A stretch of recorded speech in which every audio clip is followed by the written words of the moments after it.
Fomos criados à imagem e semelhança de Deus para que pudéssemos viver em paz com Ele e desfrutar de todas as maravilhas da criação. Porém, nosso coração foi dominado pelo pecado. Os problemas do mundo passaram a nos dominar e mergulhamos em suas águas profundas. Nos afastamos ainda mais do plano inicial de Deus e perdemos a nossa identidade. Mas Deus nos deu uma nova oportunidade. Ele nos deu seu Filho Jesus para que pudéssemos olhar para Ele e lembrar da sua criação. Como um Pai amoroso e que nunca esqueceu, Ele nos vê além do espelho, Ele nos conhece por inteiro e se voltarmos nosso coração para Ele, seremos transformados de glória em glória.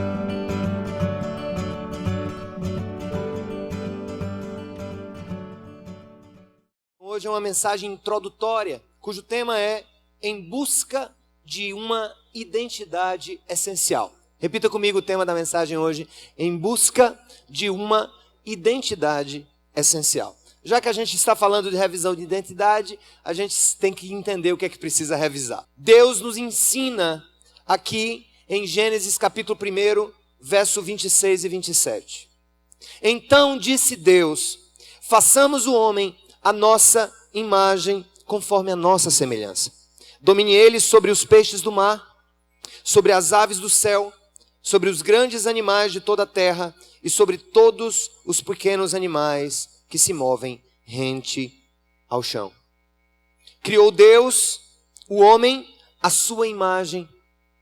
A imagem de Deus o criou. Homem e mulher os criou. Vamos repetir o verso 27 juntos? Criou Deus, o homem, à sua imagem. A imagem de Deus o criou. Homem e mulher os criou. Louvado seja o nome do Senhor. Gente, a humanidade parece que vive hoje uma profunda crise de identidade. Nós criamos frágeis e falsos espelhos e nós passamos a nos avaliar a partir desses espelhos que nós mesmos criamos ou que alguém criou para nós. E a falta de uma identidade essencial nos traz tristeza e nos faz andar como se andássemos em areia movediça. Sempre à procura de algo, de um ancoramento identitário, ou algo que fixe, que sustente a nossa identidade, ou que tenha pelo menos o selo de permanência. Quando eu perco a identidade essencial, eu passo a ser um navegante nas águas intranquilas da vida, à procura de portos seguros para identificar quem eu sou. Como nós ouvimos nessa canção que me antecedeu, escuto quem eu sou, tua palavra me diz. Ora, nós somos um público que está aqui e que não tem a menor vergonha de dizer que é um público que é teísta, que crê na existência de um Deus que criou todas as coisas. É por isso que nós estamos aqui, é no nome dele. Ainda que tenhamos o selo de loucos, ou de alguém que está perdendo tempo, ou de alguns da comunidade científica, alguns que teimam contra a obviedade da teoria da evolução, e nós estamos aqui brincando, né, como macacos evoluídos. Estamos aqui, então, em uma série que vai mexer com o seu coração e com a sua identidade. Isso é muito sério. Eu entendo a seriedade do que eu fiz hoje. Eu entendo o quanto Deus desconstruiu tanta coisa nas celebrações anteriores e o quanto Ele construiu coisas novas. Mas você mexer com a identidade das pessoas é mexer com o seu self, é mexer com o seu eu mesmo, é mexer com o seu ego, em uma linguagem mais psicanalítica. Mas o fato é que quando você avalia o seu eu é o início, o meio e o fim de suas decisões, dos seus sentimentos e da sua visão de mundo. Nós enxergamos o mundo a partir daquilo que nós nos identificamos. Então, pessoal, segundo João Calvino, reformador da igreja, que reconstruiu e que é o grande símbolo da igreja na Suíça, especialmente em Genebra, Calvino, que escreveu nas suas Institutas, que é um dos pais do retorno, que deu de volta a ideia de povo como povo de Deus, como a gente, como igreja de Deus, ele escreve uma coisa muito interessante. Ele diz assim: precisamos nos conhecer profundamente para podermos conhecer a Deus e vice-versa. Na realidade, a nossa identidade está ligada ao Criador. Ainda que não percebamos, mas ela está umbilicalmente ligada ao Criador. Assim como os nossos filhos, eles estão eternamente ligados a nós, ou por laços de coração, ou por laços de DNA. Mas nós temos um imprimatur, algo que vem das mãos do próprio Deus, que foi posto sobre nós. Mas tem um pastor americano que eu gosto muito, John Piper. É um senhor já de uns quase 70 anos, um homem muito culto, PhD em Novo Testamento, em Bíblia, em hermenêutica, se eu não me engano. Ele dá uma definição muito interessante sobre a nossa humanidade, a nossa identidade. Ele diz assim: o ser humano é uma criatura de Deus, portanto todos são criaturas de Deus, nem todos são filhos, vamos ver isso depois, mas o ser humano é uma criatura de Deus, com a natureza designada por Deus para, de maneira consciente, mostrar e sinalizar a grandeza, a beleza e a dignidade do próprio Criador. Eu li um texto, gente, e aqui eu não quero me concentrar nos dias da criação, ou como se deu aquilo, se aqui é um relato pseudocientífico ou científico, completo ou incompleto. Eu quero me concentrar numa coisa: Deus coroou a criação com algo que Ele quisesse colocar a sua indelével marca de presença. Quando Deus cria um mundo como nós vemos, o mundo dos olhos, o mundo da ciência, o mundo que Ele manda o homem dominar, Ele cria os animais, Ele cria os astros, Ele cria os elementos, Ele dá forma a uma terra sem forma e vazia, e como ápice da sua criação, Ele cria a humanidade, e Ele cria o homem e a mulher, e Ele cria os dois com um telos. O que é telos? Com um fim, com uma finalidade em mente. Deus não cria a humanidade apenas para montar mais uma peça no Lego do cosmos. Deus não nos cria e Deus não criou o ser humano para montar mais uma pecinha no tabuleiro do seu jogo, dos seus jogos. Deus cria o homem e a mulher e Ele diz: façamos estes que são o ápice, o pináculo, a coroa da criação, façamos eles a nossa imagem e a nossa semelhança. Então Deus, Ele cria todas as coisas, mas Ele não diz para os animais que os animais foram feitos à sua imagem e semelhança. Deus não diz que os astros foram feitos à sua imagem e semelhança. Nem Ele diz que os anjos foram feitos à sua imagem e semelhança. Ele diz: o homem e a mulher eu faço com a minha imagem e a minha semelhança. E aí, gente, a gente precisa entender o que é que significa isso. O que é a imagem de Deus em mim? O que é a imagem de Deus na criação? É óbvio que é algo que tem a ver com a minha identidade. A imagem de Deus tem a ver, em primeiro lugar, e não há discussão sobre isso, um dos traços da imagem de Deus é a nossa capacidade de posicionamento ético. Nós somos os únicos seres na criação física que tem a capacidade de discernir entre o bem e o mal. Nós nos determinamos, nós fazemos autoanálise. Você nunca vai ver um jumento na frente de um espelho fazendo autoanálise. Quem sou eu? Para onde eu vou? Onde é que vai ser enterrada a minha cabeça? Né? O que será dos meus filhos? E o meu rabo que farão? Não! E tem uma coisa muito interessante, gente. Eu teria 10 ou 15 razões para dizer que eu não admito a teoria da evolução. E eu não admito a teoria da evolução não é porque eu sou cristão. É por uma análise muito simples. Que para mim me faltariam milhões de argumentos para que completassem essa lacuna na teoria. Veja bem, você olha para os animais, você olha que tem várias espécies de cachorro, várias espécies de... Aí você tem o tigre, você tem os gatos, você tem ali os felinos, que eles se parecem, eles têm traços comuns, eles não são tão diferentes em cognição, eles não são tão diferentes em hábitos, eles não são tão diferentes no que nós poderíamos chamar de instinto animal. Mas eu vou dizer uma coisa para você, não sei você, mas eu me acho tão distante do macaco, eu me acho tão longe do gorila, eu me acho tão longe do ser que mais se pareça comigo, e eu pergunto para os cientistas, que bendita evolução é essa, que deu um salto tão promissor, saindo de um macaco e chegando em mim, chegando em nós, que questionamos a nossa própria origem. Agora me diga, não seria tão óbvio esperar que houvessem outros elos, outros processos? Se macaco continua macaco com tantas espécies, por que que na evolução não existem diante dos nossos olhos os homacacos ou macacomens? Ou aqueles que sejam mais ou menos inteligentes como nós? Ou talvez um macaco falante que toque bateria e que seja capaz de dizer que te ama? Não existe, nós estamos tão distantes, nós somos tão impressionantemente mais hábeis, capazes, inteligentes, com uma cognição tão completa, que isso nos distancia e cria um vazio que nem milhões e milhões e milhões e milhões e milhões e milhões e milhões e milhões de anos poderiam preencher, porque não há nada na terra que seja tão belo, tão parecido com Deus, senão você, senão eu. E aí repousa parte da minha identidade. Um ser ético, um ser capaz de tomar decisões, de fazer direito, fazer ciência, dominar, ter pensamentos abstratos. Outra coisa, nós somos um povo que gosta de viver em comunidade. Deus coloca no homem e na mulher a necessidade da vida comunitária. Quando ele diz assim, criemos o homem à nossa imagem e semelhança, Deus estava falando assim, que existe entre o homem e a mulher o relacionamento que há entre o Pai, o Filho e o Espírito Santo. Um relacionamento de unidade, de amizade, de integridade, de inteireza, de completude.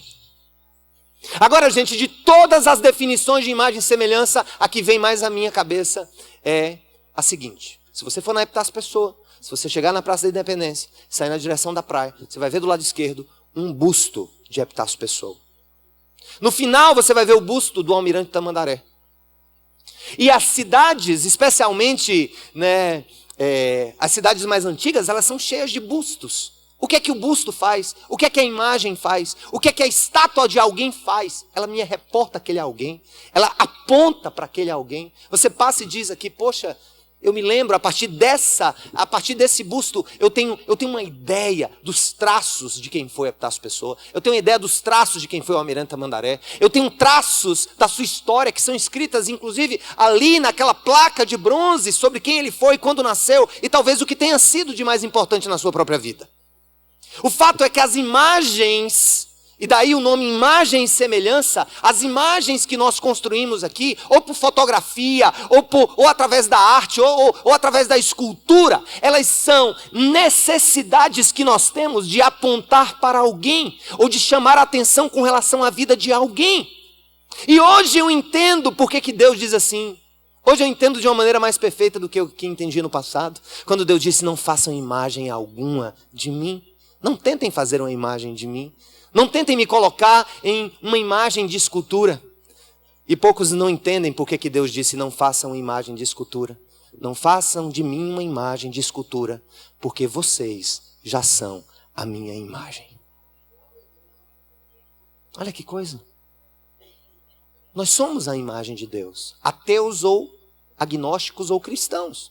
Nós carregamos traços dessa imagem. É bem verdade que o que acontece, gente, vocês vão entender uma coisa hoje que vai ser libertadora para vocês. O pecado original e o pecado humano tem na sua raiz sempre uma crise de identidade.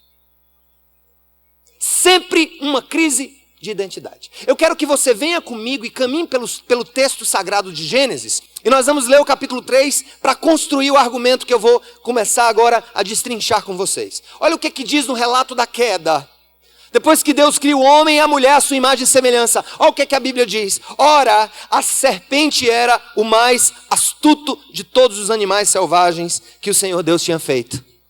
E ela perguntou à mulher. Olha o que ela perguntou à mulher. O que, gente? Foi isso mesmo que Deus disse? Foi isso mesmo? Não comam de nenhum fruto das árvores do jardim.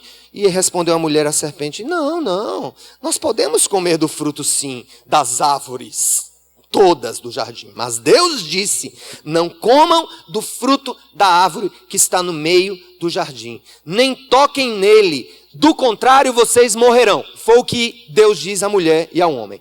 Disse a serpente à mulher, o que é que a serpente diz à mulher? Não, o que é isso? Que é isso? Certamente vocês não morrerão. Isso é conversa fiada. Deus sabe que no dia em que dele comerem, seus olhos se abrirão e vocês, como Deus, serão conhecedores do bem e do mal. Você entendeu qual foi a tentação que esteve em jogo nesse momento? Se você comer, vocês vão ser iguais a Deus. Que pena que eles esqueceram que o diabo os ofereceu como imagem, eles já tinham. No final das contas, a tentação foi a produção de uma crise de identidade.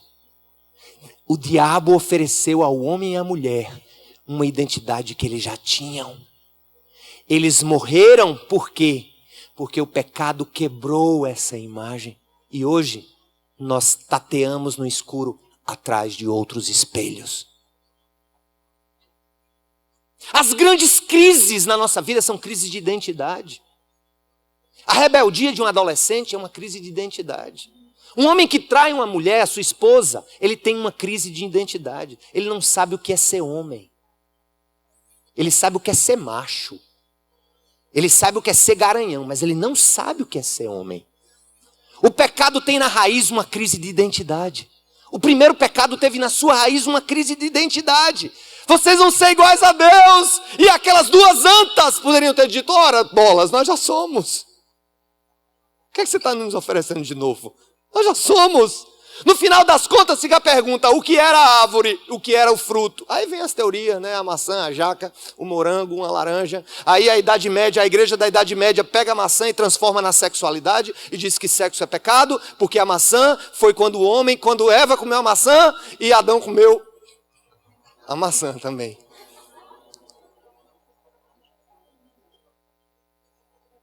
Que tolice! A Bíblia tem muito mais filosofia do que história de carochinha. O que está por trás daquilo ali, sabe o que é, gente? A árvore, nada mais, nada menos, era a representação da confiança que eles tinham no que Deus disse. Não coma, ponto. Vocês foram feitos à minha imagem e à minha semelhança. Perceberam? O pecado original não foi sexo, o pecado original não foi, abrir os olhos para isso ou para aquilo. Na realidade, o pecado original tem a ver com isso. Uma oferta de uma identidade que eu já tinha e não sabia. Sabe o que é que acontece muitas vezes? Você às vezes tem uma identidade guardada na família, que te ama, que cuida de você. Aí chega alguém lá fora que vai te dar uma identidade. Tentar te oferecer aquilo que você já tem. E os teus olhos brilham para o novo que é sempre eterno e que sempre existiu. O pecado é crise de identidade. Os grandes desvios da vida são crise de identidade. Agora, gente, o que é que a crise de identidade produz? Instalou-se a crise. O pecado entra na humanidade. Isso é inexorável. Eu peco, você peca, nós pecamos. Então nós vamos construir novos espelhos. Se eu não sou mais a imagem perfeita do meu Criador, se eu me perdi na procura de algo que eu já tinha, eu começo então a tatear no escuro a procura de âncoras de referência para a minha personalidade. Eu começo atrás de âncoras que definam quem eu sou. E eu começo a me ler, a fazer leituras da minha vida a partir desses novos espelhos. E eu quero falar desses espelhos falsos, que no final são imagens idólatras que eu crio de mim mesmo. Eu tiro do Criador a minha imagem, porque eu perdi em razão das minhas próprias incoerências, e eu coloco nas coisas criadas, ou em mim, ou no que eu tenho, ou no que eu faço, ou no outro, a minha imagem e a minha identidade. Primeira autoimagem falsificada e idolátrica. O espelho do que eu tenho. É o primeiro espelho que a gente usa, geralmente. Eu começo a me identificar a partir do que eu tenho. Espelho do que eu tenho. E aí, gente, o que é que acontece? Há muita gente hoje que se identifica como no espelho? Pela roupa que ela está vestindo. Pela marca da camisa que ela está vestindo. Se não tiver um pato, um jacaré, um diabo 4 desenhado ali, ela não é nada. Essa vida. E ela vai fazer, porque aquilo é tão importante para ela. Você sabe por que é a falsificação? Sabe por que é a falsificação? Porque criaram signos e identidades falsas que eu vou fazer de tudo para ter. Como é que os garotos se definem hoje? É da favela à universidade. Ele olha para o outro e diz, qual é a marca do teu telefone? Ah, então esse não é aquele bicho não. Ah, o teu é a pera. O teu é a pera. O teu é a laranja. O teu não é aquele outro, não. E qual é a versão do teu? É 4. Ah, eu já estou no 6, esperando o 7. Então você não tá com nada. Gente, eu vivenciei uma das cenas mais toscas e dantescas da minha vida. Eu tenho parâmetros para a minha vida. Entre eu compro o que é útil e o que é bom. Não necessariamente o que é de marca. Se eu vou para uma cidade ou se eu vou para um país que lá é 4 vezes mais barato do que aqui, aí eu compro. Mas uma vez eu estava em Paris, eu estava andando na Champs-Élysées, eu e Samara chupando sorvete, comemorando o quê? Eu acho que 15 anos de casados. Foi, vamos fazer 20, 15 anos de casado. Eu fazendo 15 e meu pai 40 com a minha mãe, que a gente casou no mesmo mês, né? Então estamos lá. E de repente eu vejo uma daquelas grandes marcas de grife que fazem as mulheres tremerem nas bases. Uma loja de bolsas. Nossa. Vocês não viram o que eu vi? Eu quis entrar só para dar uma de Lorde, para ver os preços, para tirar onda. Gente, eu não consegui entrar simplesmente porque havia na Champs-Élysées, em Paris, uma fila de homens e mulheres que chegava a 200 metros de comprimento, que estavam esperando a loja abrir para comprarem a nova coleção que estava saindo naquele dia. Bolsas de $5.000, de $10.000, de $15.000. Tudo bem. O problema não é a bolsa de $10.000. O problema é que a minha identidade passa a ser a bolsa de $10.000. O problema não está nas coisas em si. O problema não está no adquirir coisas em si. O problema, a idolatria e o espelho falso começa quando eu me identifico com aquilo. Eu me identifico com o quê? Com a postura, com um simulacro de verdade. E eu me analiso por aquilo. Tem gente que diz assim, não, meu Deus, se eu não sair com a minha bolsa tal, meu celular tal, eu me sinto nua, de fato, nua. Eu me sinto nu porque eu estou sem aquilo. Quantas mulheres, deixa eu falar para você em amor, porque a Cidade Viva tem 60% de mulher. Quem disse que você é a sua bolsa? Quem disse que você é seu sapato? Quem disse que você é a marca do óculos que você usa? Quem disse que você é bonita pelo preço que carrega no seu corpo? Quantas mulheres com depressão vão a shoppings tentar resolver o problema da vida com sacolas? E Deus das alturas olha para os corredores dos shoppings na pós-modernidade do Ocidente e diz ali vão minhas filhas, que deixaram de entender quem são e elas não passam hoje de sacolas. Elas são as sacolas que elas carregam. E como é que o homem se identifica? Ele se identifica com o carro. É a marca do carro, né? O ano do carro e mais, a quantidade de cavalos que tem no motor, além dele mesmo, né? Os cavalos a mais que ele tem mais na vida, né? Ele e os cavalos do motor, né? E aí, gente, sabe o que acontece? As pessoas começam a viver uma vida em uma identificação escravizante. Escravizante. Deixa eu perguntar uma coisa para você. Você é o que você tem? Mas você acha que a sua identidade se perderia se você não morasse no bairro que mora? Talvez você ache que a sua identidade se perderia se você trocasse o seu carro por uma motoneta. Talvez você entenda que vai ser vista de maneira diferente se deixar de comprar em boutique e começar a comprar na Sulanca. Falar em Sulanca, eu estive no Sul, fui para uma Sulanca boa, gente, lá em Brusque. Comprei 10 cuecas por R$12. Estou usando uma hoje aqui. Ainda não deu coceira.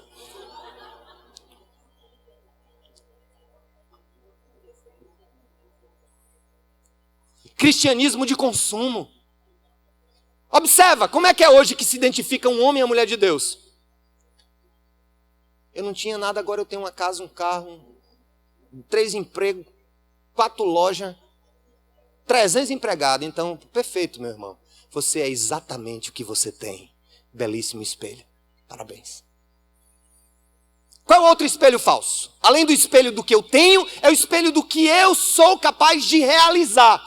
São os meus accomplishments, ou as minhas realizações pessoais. É o cara que se identifica porque venceu na vida. Eu sou o cara que venceu na vida. Eu sou o cara que trabalhou, saiu ali de auxiliar para supervisor, agora chegou a gerente e é quase diretor da empresa. Eu sou isso. Eu me identifico com aquilo que eu consigo fazer. Eu me identifico com as minhas capacidades executivas. Eu me identifico com as minhas capacidades de passar em concurso. Eu me identifico com a minha capacidade de expressar a minha identidade a partir daquilo que eu conquisto. Vou dizer uma coisa para vocês. A ganância e o amor ao dinheiro são os gametas da corrupção. Hoje eu estava conversando na sala com um nobre senhor, amigo aqui nosso de muito tempo, que a gente conversava. Ele dizia, antigamente se roubava 1 milhão. Houve um desvio de 1 milhão. Acaba ganhou uma Elba. Ganhou um carro. Agora não, é Mercedes, BMW, Lamborghini, diabo, é em bilhão. Hoje não tem mais nem sala para guardar dinheiro. Haja cueca para botar dinheiro dentro da cueca, como os cabas botavam no passado. Não cabe mais nas cuecas, só se botar uma cirola grande, que dê para ele entrar com mais ou menos, né? Até pastor entra com dinheiro em Bíblia, nos Estados Unidos. A ganância e esse senso de capacidade de se identificar pelo que consegue fazer e a busca por ter coisas abrem a boca da nossa sepultura. Eu estou dizendo isso, a gente ri, mas eu vou dizer uma coisa para você. É triste, mas é verdade. Nesse auditório existem dezenas e dezenas e dezenas de pessoas que se identificam pelo que têm e não admitem a hipótese de não ter o que têm, porque se perderem o que têm, deixam de ser quem são. Há outros que são os boçais. Ah, sou eu que passei naquele concurso, sou eu que consigo fazer aquilo, sou eu que inventei aquele novo negócio. Eu me identifico com as minhas próprias realizações. Terceiro espelho. Terceiro. Está começando agora. Primeiro espelho, o espelho do que eu tenho. Segundo espelho, o espelho do que eu realizo e faço. Terceiro espelho. Ah, esse é triste. O espelho das outras pessoas. O pecado me faz perder a identidade e começar a internalizar que sou o que dizem que eu sou. Jesus quis checar no coração dos apóstolos com que espelhos João, Pedro, Tiago e o resto o avaliavam. E Jesus fez uma pergunta sobre identidade, gente. Isso aqui é muito profundo. Jesus chegou para eles e disse assim: quem dizem que eu sou? Ah, uns dizem que tu és um profeta, uns dizem que tu és João Batista, que voltou, que é Elias e tá. Jesus olhou para eles e disse, mas olha, é muito importante que eu vou lhes perguntar. Quem vocês dizem que eu sou? Aleluia. Pedro olhou para ele e disse, tu és o Cristo, o Filho do Deus vivo. Tenhamos medo do que dizem ao nosso respeito, ou de bom ou de mal. Eu tenho muito medo, me pelo de medo. Me pelo de medo. Me pelo de medo de elogio. Embora eu queira, minha alma quer elogio. Minha alma humana, caída como a sua, quer elogio. Que massa, foi massa a mensagem. Que massa, você foi bem hoje, hein? O inferno tremeu hoje, né? Tal, né? Escute. A Bíblia diz que nós devemos pensar ao nosso respeito como convém. E não a partir de espelhos que colocaram na minha frente. Olha quem você é. O grande problema dos espelhos, que são os meus pontos de identificação e de identidade, não só são aqueles que elevam a minha bola, mas são aqueles também que baixam a minha bola. Tem gente aqui que ainda carrega a identidade do primeiro ano da escola. O gordo. A baleia assassina.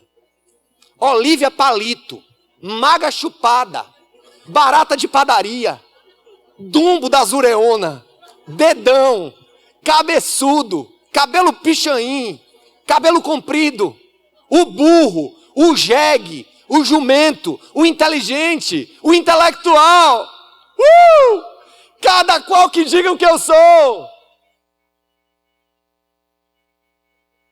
escuto quem eu sou. Tua palavra me diz. Não importa. Se o seu espelho de identidade é o que os outros construíram ao seu respeito, você está perdido. Você está tateando no escuro. Quem sou eu? Me diz. Diz que eu sou bonito. Diz que eu faço isso. Eu preciso que você me diga. Tem mulher, gente, que está sofrendo feito jumento porque colocou no namorado safado a sua identidade e ele a destruiu. É o que ele diz que te importa, não o que Deus te diz quem você é. Eu não posso passar por revisão de identidade sem meter a faca em todo mundo aqui. Todo mundo tem que ser cortado, eu também. Qual é o quarto espelho tosco, mentiroso, idólatra? Este sim é o espelho das minhas idealizações. Que espelho é esse? É quando a minha identidade completa, quando quem eu sou de verdade não é ainda, mas haverá de ser quando eu alcançar nos meus ideais o que eu espero alcançar. Vou dar um exemplo. Eu serei de fato uma mulher preenchida quando o meu varão chegar. E de preferência, casando com ele na capela da Cidade Viva, agora na catedral. Pastor Sérgio lá de fraque casando, o meu varão entrando num cavalo branco segurando uma espada metálica com um diamante na ponta e cantando pra mim: você é algo assim, é tudo pra mim, é como eu sonho. Aí sim eu vou ser feliz. Sabe quando é que eu vou ser quem eu sou? Eu vou ser quem eu sou quando eu alcançar aquele emprego público. Eu serei feliz. Eu encontrarei a minha identidade quando eu receber a minha cura. Escutem, não deixe que a sua identidade essencial seja diferida no tempo, lançada para o depois. Você já é hoje alguém que carrega, ainda que de maneira ofuscada, a imagem e semelhança de Deus. Hoje é o dia da autorrealização. Nem é amanhã, nem é o passado. A única coisa que eu tenho na vida é hoje. E é hoje que Deus quer que eu saiba quem eu sou. É hoje que eu preciso entender o que Deus me fez para ser. Não é a roupa que eu vou haver de vestir daqui a 10 anos, nem a mulher com quem você vai casar daqui a 3 anos, nem o varão que você vai conhecer daqui a 5 anos, nem a casa onde você vai morar, nem o emprego que você vai ter, nem a cura que você espera. Repito, identidades diferidas no tempo são identidades falsas, são simulacros, são espelhos sujos, são espelhos do pecado. Você está construindo ídolos, ou no que tem, ou no que faz, ou no que dizem sobre você, ou no que você idealiza para o seu futuro. E finalmente, último espelho. Esse tem a ver, gente, com o espelho das minhas experiências indesejadas, minhas dores, sofrimentos e pecados. É a chamada identidade de museu. Alguém que olha no espelho e ela só consegue ver uma coisa. Tem gente aqui, Deus está falando contigo, escuta, com gargalhada, brincadeira e tudo mais. Deus está falando contigo. Tem pessoas que olham no espelho hoje e sabem o que é que eles veem? A menina abusada na infância, aos 3 anos de idade. A mulher abandonada pelo marido, há 4 anos. 8 meses, 3 dias, 24 horas e 30 minutos. Tem gente aqui que se olha no espelho e se identifica com a própria cicatriz. Tornou-se a própria cicatriz. Não consegue ver nada mais além do próprio sofrimento. A menina abusada, o filho sem pai, o jovem que passou fome. Ou, mudando o polo, o abusador, o que adulterou a mulher, ou o que fez alguém sofrer. Escuta. Você não é a sua dor.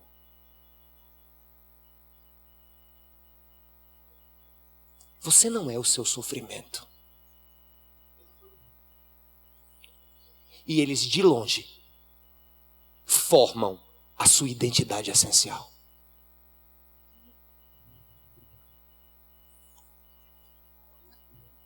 Esse é o mundo. Esse é o mundo hoje. Alguém teve alguma semelhança com um desses espelhos. Hoje de manhã eu fiz um apelo. Quem vai quebrar o primeiro espelho? Aí o cabo levantou a mão. Segundo, levantou a mão. Terceiro, mesmo o cabo levantou a mão. Ele quebrou 4 espelhos. Digo, valha. O cabo tá, meu amigo. Deus falou com esse cabo aqui, ele vai chegar em casa. Eu disse, quem sou eu?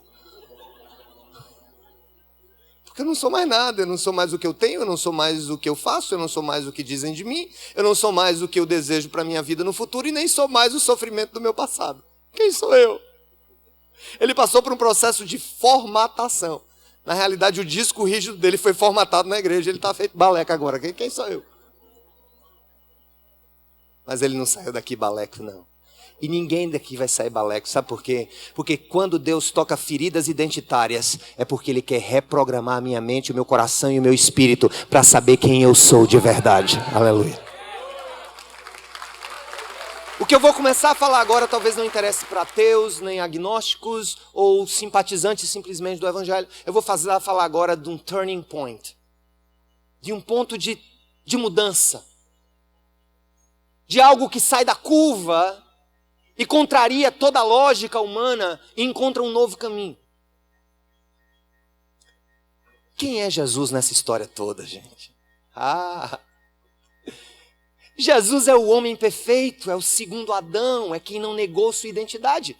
Do mesmo jeito que Satanás chegou para Adão e disse: tu sabes que se tu comeres a maçã, tu serás como Deus? Então eu quero. Todas as 3 tentações de Jesus foram uma tentativa de subverter a identidade dele. O que foi que o diabo disse para ele? Se ajoelhe diante de mim e você será dono de todos os reinos da terra. Ele disse, não, só adorarás ao Senhor teu Deus. E no fundo do coração ele dizia, tu está me oferecendo o que eu já tenho. Eu sou o primogênito dentre os mortos, o Senhor de toda a criação. Não me ofereça o que eu já tenho. Não me ofereça o que eu já tenho. Jesus é o segundo Adão, a Bíblia diz, o perfeito, o Filho de Deus, o completo, o único capaz de restaurar a tua identidade essencial. Você pode adquirir qualquer outra identidade, até a identidade de crente. Quem disse que identidade de crente é identidade essencial? Quem disse que identidade evangélico é identidade essencial? A única identidade essencial que Deus nos colocou é a identidade de que eu fui feito à imagem e semelhança dele, para a glória dele e para a alegria da humanidade. É a minha única identidade essencial. O resto é penduricalho. Pastor, padre, rabino, o diabo, camisa, igreja tradicional, contemporânea, mão para cima, mão para baixo, joelho, labachúria para lá.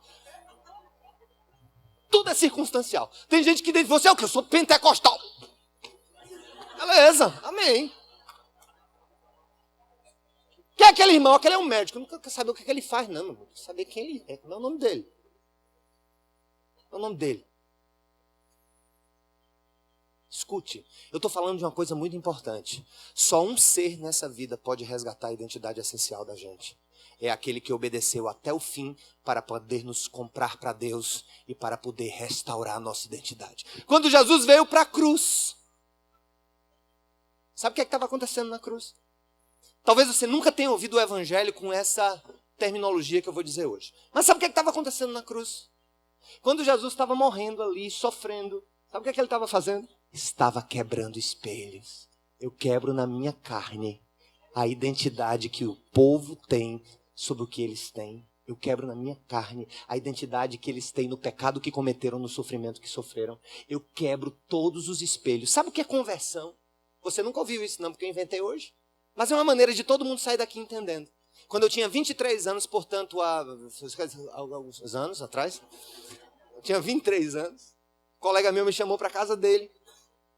E eu já tinha redarguido, já tinha combatido o cristianismo, tudo que você possa imaginar, com religião de mistério, com esoterismo, com as aparições místicas de Jesus, a rosa da chaga do olho, não sei de quê, e que eu construí um bocado de coisa para dizer que Jesus não era o Filho de Deus, ele não encarnou, ele não morreu, ele não ressuscitou de fato, tudo aquilo foi uma lenda. Eu, depois de tanto, o Espírito começou a trabalhar na minha vida. E outra coisa, gente, quando Deus começa a quebrar espelho, você não precisa nem dizer sim, ele já vai quebrando. Quando você vai ver, o disquete já está virgem.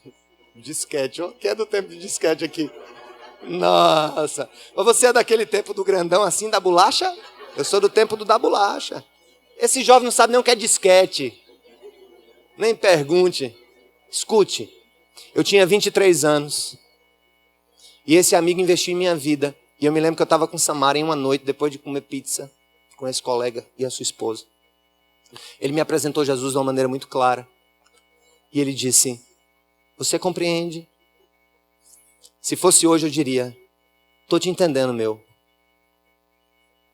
Eu entendi o que ele quis dizer, mas hoje eu diria assim, eu sei o que é que Deus está fazendo aqui na sala do teu apartamento.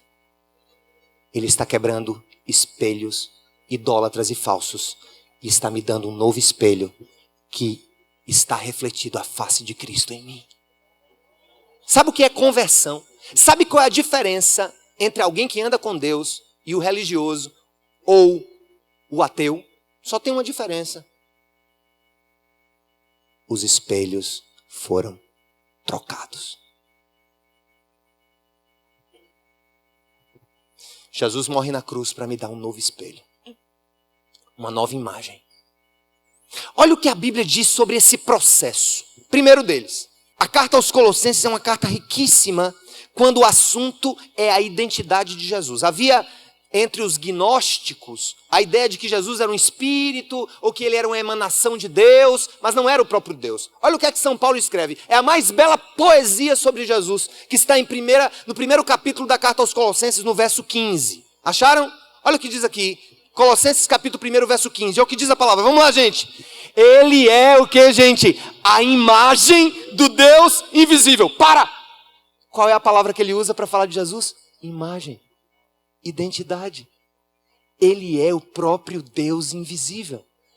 Deus invisível em carne. Ele diz assim, o primogênito sobre toda a criação. Pois nele foram criadas o que, gente? Todas as coisas nos céus e na terra, as visíveis e as invisíveis, sejam tronos ou soberanias, poderes ou autoridades, todas as coisas foram criadas por Ele e para Ele. Ele é antes de todas as coisas, aleluia, e nele tudo subsiste. Ele é a cabeça do corpo, que é a igreja, é o princípio e o primogênito dentre os mortos, para que em tudo tenha a supremacia, pois foi do agrado de Deus que nele habitasse o que, gente? O que? Toda a plenitude, por meio dele, reconciliasse com Ele mesmo, consigo, todas as coisas, tanto as que estão na terra quanto as que estão nos céus, estabelecendo a paz.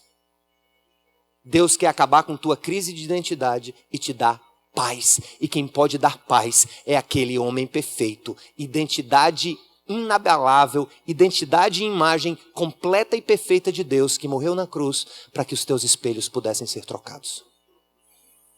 Salvação para mim significa ver a vida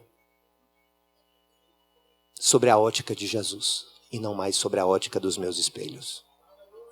Isso é vida eterna. É saber que eu não terei nada mais que me identifique, a não ser a minha identidade essencial de homem de Deus, amado, resgatado, adotado, redimido e glorificado para o nome do Senhor. É isso que Jesus pode fazer. Devolver a minha autoimagem. Agora tem um detalhe. Observe que isso é um processo. Vamos começar aqui. Vamos colocar a perspectiva de conversão e discipulado. Veja bem, no conectar é o momento que eu entendo que Deus me chama para andar com Ele. Que Ele troca meu espelho. E que eu começo a viver com os outros em comunhão no corpo. O crescer, aí vem, é a formação dessa nova imagem. Olha o que Paulo também diz sobre a formação dessa nova imagem que Deus resgata em Cristo para a nossa vida. Vamos lá. Colossenses 3, 9 e 10. No mesmo livro, você vai no capítulo 3 e vai ler o 9 e 10. Vamos ler comigo juntos? Juntos. Não mintam uns aos outros, visto que vocês já se despiram do velho homem com suas práticas e se revestiram do novo. É um novo espelho, o qual está sendo o que, gente? Essa imagem está sendo o que, gente? Renovado em conhecimento e usando o que como parâmetro? A imagem do seu Criador. Sabe o que é o discipulado? Sabe o que é a vida com Deus? Sou membro da Assembleia. Sou membro da Cidade Viva. Conheço o pastor Sérgio. Amigo meu. Tá lascado. Amigo meu. Escuta. Se todo mundo na face da terra entender o que é o cristianismo, como Paulo está me dizendo aqui, sabe o que é cristianismo? Cristianismo é um processo de formação de uma nova imagem que tem como modelo identitário a imagem do Deus invisível, revelada perfeita e completamente na pessoa de Jesus Cristo. Aleluia! Uma irmã chegou para esse pastor, eu tive tanta vontade de dizer aleluia, mas eu fiquei calado. Então diga, meu amigo, que é lugar de dizer aleluia também. Eu não aceito nem rótulo de tradicional, nem de pentecostal. Eu quero ser o que Deus quiser que a gente seja agora aqui. Se Ele quiser fazer milagre, cair do céu aqui, a gente sair voando, glória a Deus!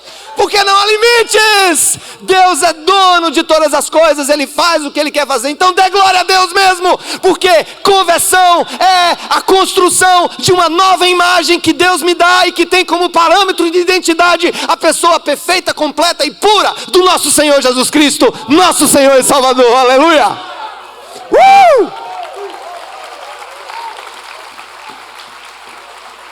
Então, a recuperação da minha identidade é processual. E você tem que entender nisso. E Paulo fala do quão processual é o que Deus faz na minha vida e na sua vida. Olha o que é que Paulo diz agora aos Gálatas, capítulo 4. Olha o que diz a palavra do nosso Deus. Olha que coisa maravilhosa. Meus filhos, Deus está dizendo isso para nós a partir da boca do apóstolo. Meus filhos, novamente eu estou o quê, gente? Sofrendo dores de parto por sua causa. Até que Cristo seja o quê, gente? Formado em vocês.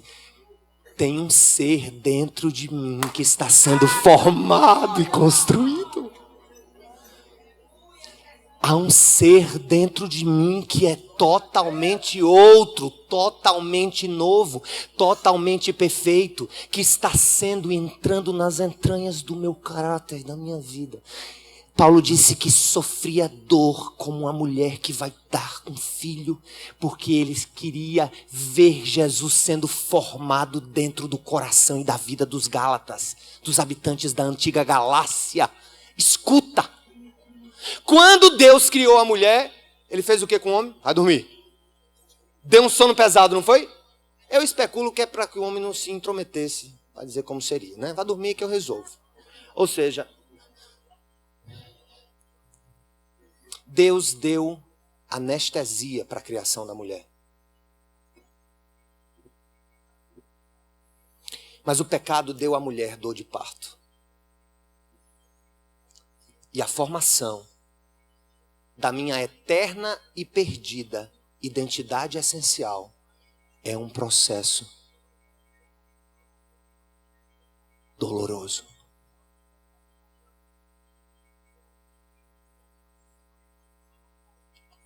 Porque o novo está formando-se das ruínas do velho. Isso é doloroso. É conflituoso.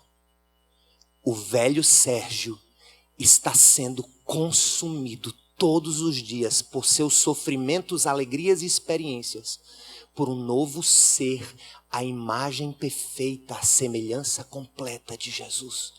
Isso é doloroso.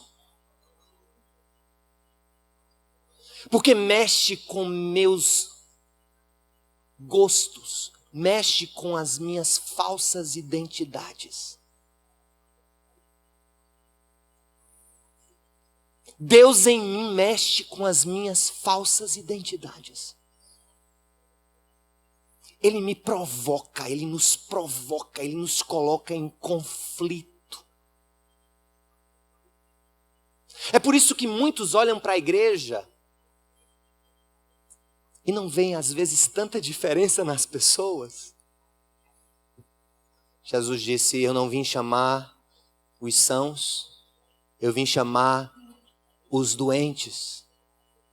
Em linguagem de escultor, ele diria: não chamei estátuas prontas e acabadas, chamei pedras brutas. Escute. Se por um lado é processual a nossa recuperação da identidade essencial, segundo, ela é dolorosa muitas vezes, porque o novo está sendo criado a partir das ruínas do velho homem, até que Jesus venha, até que ele complete, até que eu o veja como ele me vê, até que eu seja como ele é. Mas uma coisa você não pode esquecer. Talvez aos seus olhos e aos olhos dos outros, você não passe de uma pedra bruta. Mas deixa eu te contar a história de um antigo escultor. Ele chamava os amigos e dizia: estão vendo aquela escultura?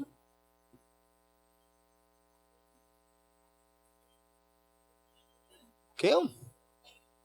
Aquela escultura. Eu não estou vendo a escultura. Eu só estou vendo um bloco de pedra. Eu só estou vendo um bloco de mármore. Aquilo não é escultura. É. Eu já vejo essa escultura. A única coisa que eu tenho que fazer é tirar algumas camadas da rocha para que a escultura apareça. Ela já está pronta nos meus olhos e no meu coração. Sabe qual é a grande dicotomia do reino de Deus? É algo que é e ainda não é. É algo que foi implantado por Jesus, mas ainda não é completo. Eu sou filho, mas não sou quem fui feito para completamente ser. Aos olhos de Deus, o meu passado e o meu presente e o meu futuro se resumem a um ato onisciente em que Ele olha para mim e já vê em mim a própria perfeição de Jesus. Esse é o mistério do cristianismo. Quando Deus olha para um cristão genuíno, e quando eu falo genuíno é porque vai para a igreja, é porque entendeu que trocou o espelho e está a cada dia sofrendo as dores de estar sendo transformado à imagem de Jesus. Quando Deus olha para um filho e para uma filha que o mundo vê como pedra bruta, Ele já vê como escultura pronta e acabada.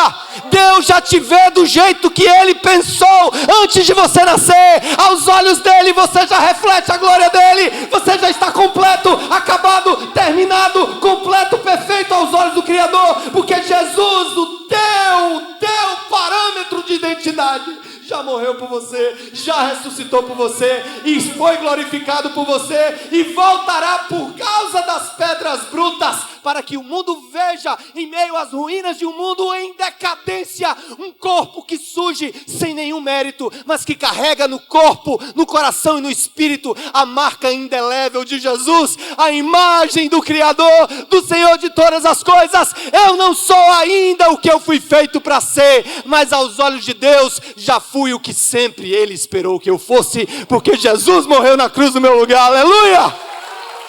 Aleluia!